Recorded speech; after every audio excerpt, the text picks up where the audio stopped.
Que Jésus est le miracle de Dieu.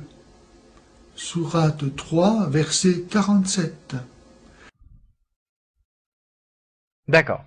Jésus est le miracle de Dieu. Donc il est Dieu. Du n'importe quoi. Voici le verset dont vous parliez. 3, 47. Elle, Marie, dit, Seigneur, comment aurais-je un enfant, alors qu'aucun homme ne m'a touché? C'est ainsi, dit-il, Allah crée ce qu'il veut. C'est celui-là le miracle de Dieu?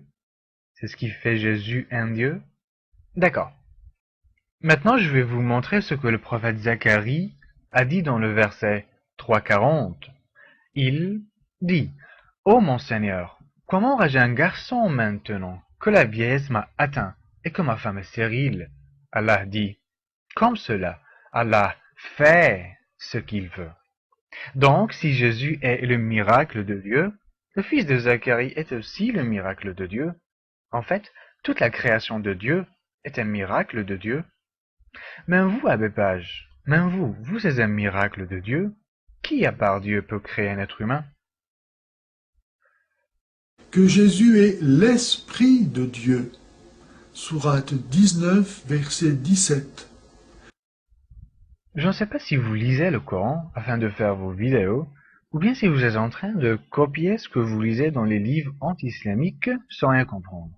Je dis ça parce que le verset que vous venez de citer ne parle pas de Jésus, mais de l'ange Gabriel. C'est très facile à remarquer, il suffit juste de lire le verset. Voici le verset. 19-17. Elle mit entre elle et eux un voile. Nous lui envoyâmes notre esprit Gabriel. Bon, pour le moment, oubliez ce qui est écrit entre parenthèses ici. C'est juste que les traducteurs ont mis afin de faciliter la compréhension au lecteur. Mais vous allez voir que c'est pas Jésus qui parle. Donc notre esprit qui se présente à elle sous la forme d'un homme parfait. 19-19. Il dit, c'est-à-dire celui qui se présente à elle sous la forme d'un homme parfait, dit, je suis en fait un messager de ton Seigneur pour te faire don d'un fils pur. Donc c'est très clair que c'est pas Jésus qui parle. Celui qui s'est présenté à Marie veut lui donner Jésus, donc c'est pas Jésus qui parle. Donc c'est la pagaille dans vos vidéos. Mais vous en faites pas, je vais vous corriger. Je vais vous dire ce que les livres anti-islamiques racontent, parce que les missionnaires répètent toujours les mêmes histoires depuis bien longtemps. Voici le verset que vous auriez dû citer. 4, 171. Le verset dit que Jésus est un souffle de vie venant de lui, venant de Dieu. Un souffle venant de Dieu. Mais qu'est-ce que ça veut dire? Les missionnaires essaient de manipuler et disent que ce souffle vient de Dieu. Donc ce souffle est une partie de Dieu. Ce souffle est Dieu. Mais les musulmans disent venant de Dieu signifie créé par Dieu. Ça ne veut pas dire que c'est une partie de Dieu. Le souffle n'est pas Dieu. Donc venant de Dieu signifie créé par Dieu. Mais qui a raison? Les missionnaires ou les musulmans? Je ne vais pas essayer d'imposer mes croyances, mais je vais essayer de vous faire réfléchir. Le verset dit un souffle venant de lui. Mais il y a un autre verset dans le Coran qui dit 45-13, il, Dieu, vous a assujetti tout ce qui est dans les cieux et sur la terre, le tout venant de lui.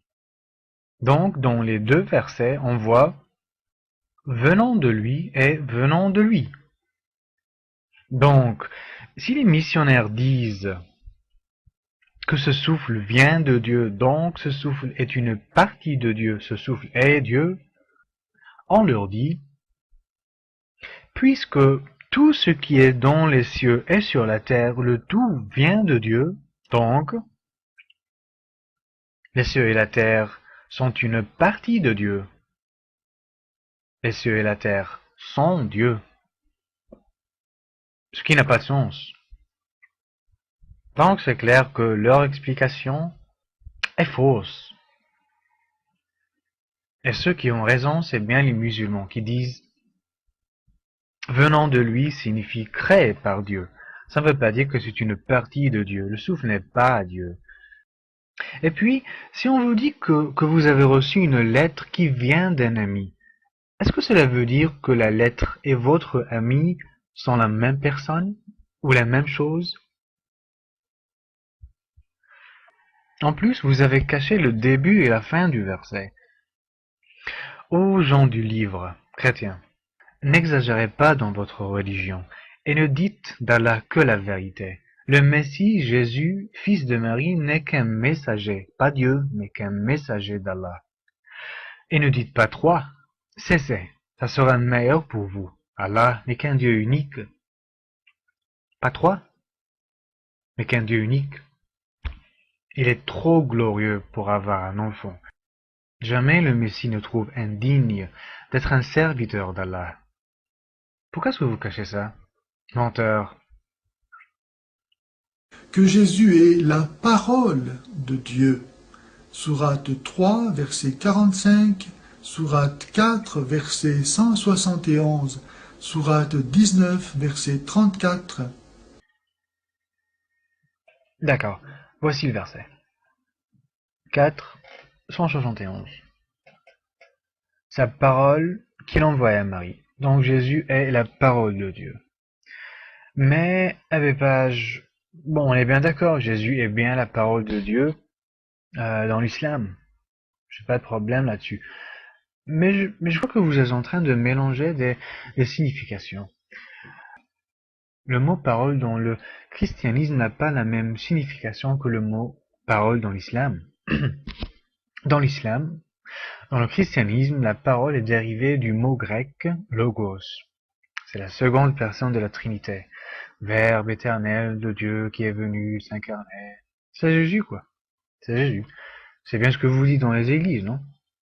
Donc, dans le christianisme, la parole est éternelle.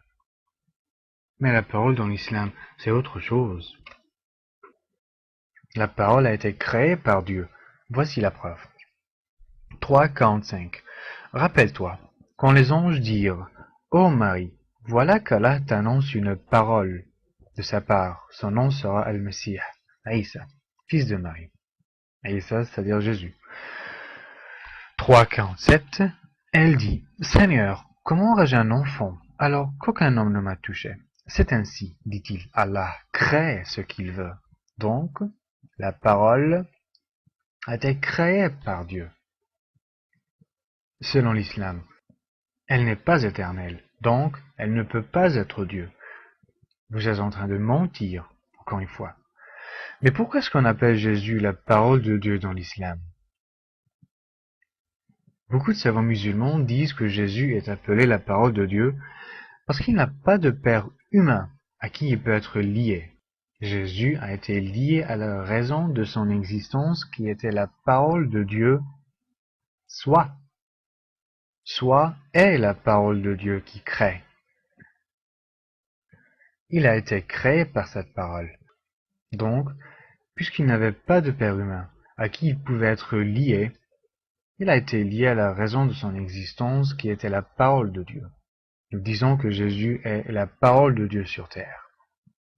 Il y a un autre point de vue entre les savants musulmans qui dit que Jésus est appelé la parole de Dieu parce qu'il portait la parole de Dieu aux gens. C'est aussi ce qu'on lit dans la Bible dans Luc 5:1. Un jour, alors que Jésus se tenait sur les bords du lac de Génézareth et que la foule se pressait autour de lui pour écouter la parole de Dieu. De toute façon, quelle que soit l'explication, ce que vous dites est faux. Parce que la parole a été créée selon l'islam, comme je vous l'ai montré. Ce qui fait qu'elle ne peut pas être Dieu. Et c'est ce que vous essayez de cacher.